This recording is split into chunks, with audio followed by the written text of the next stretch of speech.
Exercise 1.1 का question number 5 हम लोग बनाएंगे। इसमें कह रहा है कि निम्नलिखित समुच्चयों के सभी अवयवों को सूचीबद्ध करना है। सबको सूचीबद्ध करना है, जो भी बात है उस बात को लिखना है यहाँ पर। तो 1 नंबर में बोल रहा है कि x सच दैट x एक जो है विषम प्रकृत संख्या है। तो विषम प्रकृत संख्या लिखिएगा a इज इक्वल टू 1, 3, उसके बाद 5, 7, 9, 11 डॉट डॉट करवा दीजिए यहाँ पर, यही आपका आंसर हो जाएगा। यहाँ पर कह रहे हैं कि एक सच दैट एक्स एक विषम प्रकृत संख्या है, तो विषम प्रकृत संख्या लिख दिए 1, 3, 5, 7, 9, 11, ये आंसर हो गया।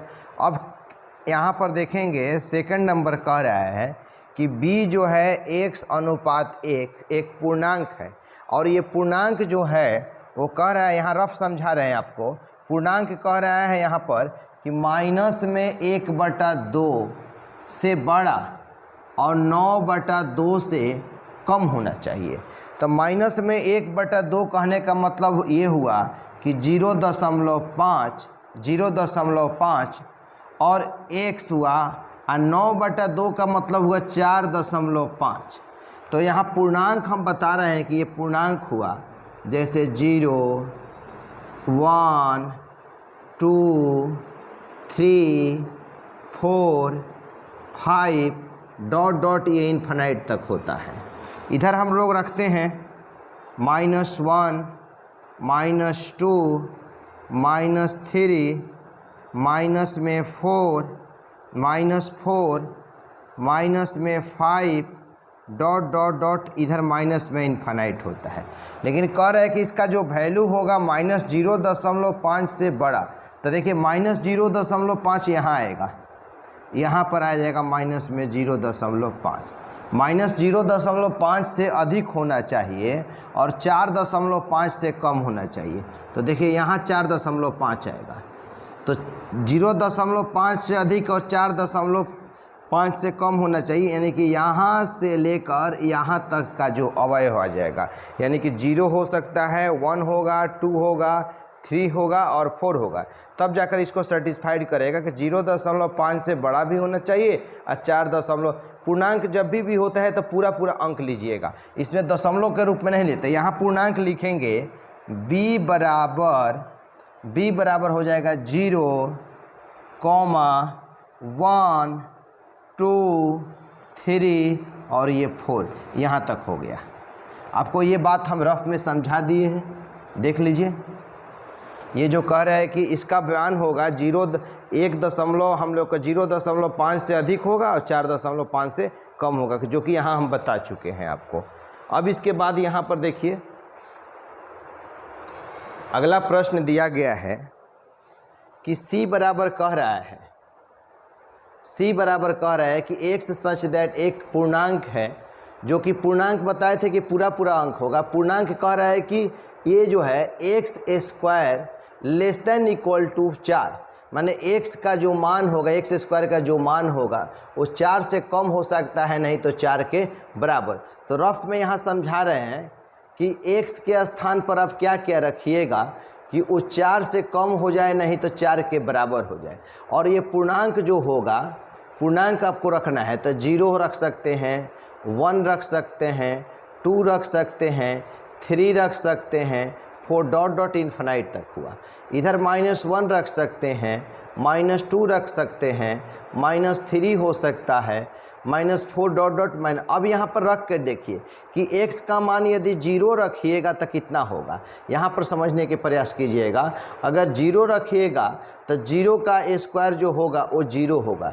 तो 0 जो है वो सेटिस्फाइड कर रहा है, चूँकि 0 जो है वो 4 से क्या हो कम। इसका मतलब ये होना चाहिए कि x² का जो मान होना चाहिए 4 से कम होना चाहिए।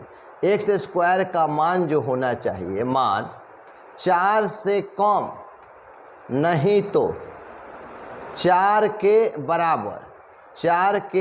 बराबर होना चाहिए। तो 0 हो सकता है, 1 रख के देखिए x के स्थान पर 1, तो 1 का स्क्वायर 1, ये भी हो जाए 4 से कम है। 2 रख कर देखिए तो 2 का स्क्वायर 4, ये भी 4 से कम है या 4 के बराबर आ रहा है। 3 रखेंगे तो गलत हो जाएगा चूँकि 9 हो जाएगा, इसीलिए ये नहीं होगा। अब इधर तो चेक कर लिया, अब इधर पढ़ेंगे तो और अधिक हो जाएगा, 4 का स्क्वायर 16 हो जाएगा। अब हम इधर बढ़ते हैं कि -1 रख कर देखते हैं, -1 का स्क्वायर जो होगा 1 हो जाएगा, तो यहाँ ये भी सेटिस्फाइड कर रहा है। -2 रख का स्क्वायर करेंगे तो 4, ये भी हो जाएगा। -3 का स्क्वायर करेंगे तो प्लस में 9 हो जाएगा, यहाँ से गलत हो जाएगा। यानी कि कौन कौन हो सकता है, 0 हो सकता है, 1 हो सकता है, 2 हो सकता है, -1 हो सकता है, -2 हो सकता है। तो यहाँ हम पूर्णांक लिखेंगे c बराबर माइनस में 2, माइनस में 1, 0, 1 और 2। यही सब यहाँ मान रखने से क्या होगा कि -2 रखेंगे तो -2 का स्क्वायर करेंगे तो 4 से कम होगा न, तो 4 के बराबर होगा। अब यहाँ पर -3 रखेंगे तो अधिक होगा, तो यही अंक हम लोग रख सकते हैं यहाँ पर। ये रफ आपका हटा दिए। इसके बाद हम लोग क्वेश्चन ये 4 नंबर कह रहा है कि d बराबर दिया हुआ है कि x such that x loyal है, शब्द का एक अक्षर है, तो इसमें d बराबर लिखिएगा, यहाँ पर l लिख सकते हैं, कॉमा o दीजिएगा, y लिखिए, a लिखिए और l लिख चुके हैं तो l नहीं लिखिए, एक ही डिजिट को दोबारा रिपीट नहीं करना है।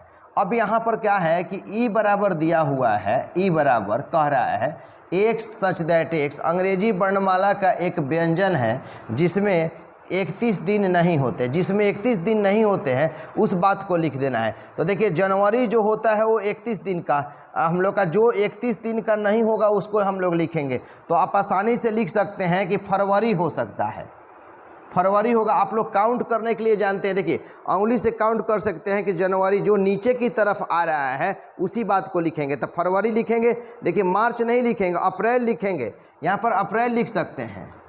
जनवरी, फरवरी, मार्च, अप्रैल, मई नहीं लिखेंगे, जून लिख सकते हैं।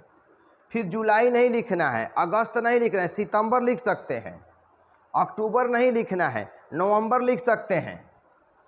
यहाँ तक, यहीं तक हो जाएगा।